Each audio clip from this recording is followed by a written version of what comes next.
你是通过非法的手段把别人搞到中国去的。为什么我就一直不愿意让兄弟们来老挝娶老婆？老挝娶老婆太难了，想追一个女孩子简单的很，我真不骗你的。我要碰到10个女孩子，我能加到10个女孩子的那个联系方式，加到联系方式以后你是开聊，你约她出来喝酒她就来了，基本上可以来的。但是你接下来怎么办？不是老挝女孩子不靠谱，所有的中国人来这边接触老挝的女孩子，不停的在酒吧里面找，一个酒吧，一个附近的人，还有 APP 上面。你大家你想一下，你去酒吧肯定是找到天天在酒吧里面玩的嘛。其实也有好多还好的女孩子。我在抹塞有一个老乡，他娶了个老婆，有一个妹妹，23岁了。他们来有一个圈子，有10几个女孩子，基本上每天就是在一起玩啊，或者是在一起工作啊，晚上就回去啊那种的。他们很有规律的，他们不去酒吧。也有人跟他介绍中国男孩子，跟他说给多少彩礼，他不要彩礼。他们家有钱，只要找到一个好一点的，他1分钱都不要。有那种发钱过来娶老婆的，反而他们不喜欢。这每个人家教的问题，娶老婆跑的确实很多，这个东西不可否认。但是你要想一个问题，他为什么会跑？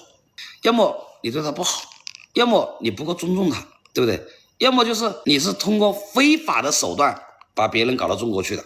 我见过最离谱的嘛，41万、42万嘛，把那女孩子带回国嘛，好像在一起2个来月就在一起一次，后来还得了个病，你说何必嘛？40多万，这个代价太大了。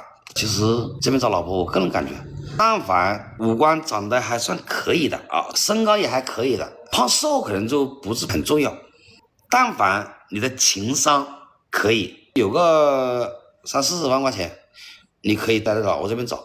如果连20万都没有的话，或者30万都没有的话，你根本就不会来老挝找。你找个老挝老婆回去，你养不活啊，兄弟啊，养不活的。打个结婚证2、3万，老挝也要买黄金啊，也买3金啊，买戒指啊、耳环啊、项链啊。黄金现在那么贵，然后你还要帮他们买点什么牛啊、猪啊、羊啊，办点酒啊，帮老丈人家修房子啊，买个洗衣机啊、冰箱啥的，对吧？哥哥生个病，弟弟等一下又来个什么又娶老婆了，你这都是东西西一搞，没个20万你搞得下来？你还在老挝这边还待那么久？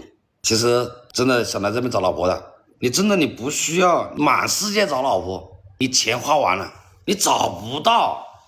我教你们个方法，你去一些像布萨里呀、像蒙塞，还有像兰塔呀、像蒙辛啊、像蒙龙啊，就是靠近中国边境的城市，它有很多人会说中文的，他中文说的比你还标准，又能理解又能写。一定要去开一个卖女性用品的，比如化妆品啊、衣服啊这东西，他的顾客他也是女孩子，你的员工他也是女孩子，你如果说看上顾客了，你也可以加个联系方式。老挝的女孩子加联系方式，他们觉得就是那种，你看得起她，你觉得她长得漂亮，你想跟她交个朋友，她都乐意的。加个联系方式，再给功能没有找上，那你就找上顾客，对吧？你总有一个是找到你的。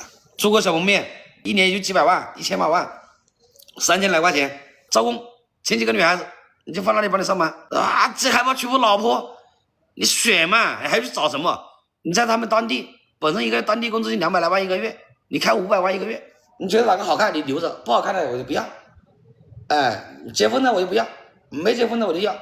然后在一起相处下来，你觉得哪些女孩子品性可以的，你就帮她留在你上班，又能给你煮饭，又能给你洗衣服，又能给你卖东西，说不定你开了个店还能挣钱，对不对？你又省出了约会的成本，买2瓶啤酒，搞点花生，搞点那个大麻风啊，一喝就是1天，然后你顺带感情也培养了。对吧？你在这边有点事业干，你又是他老板，他又喜欢你，对吧？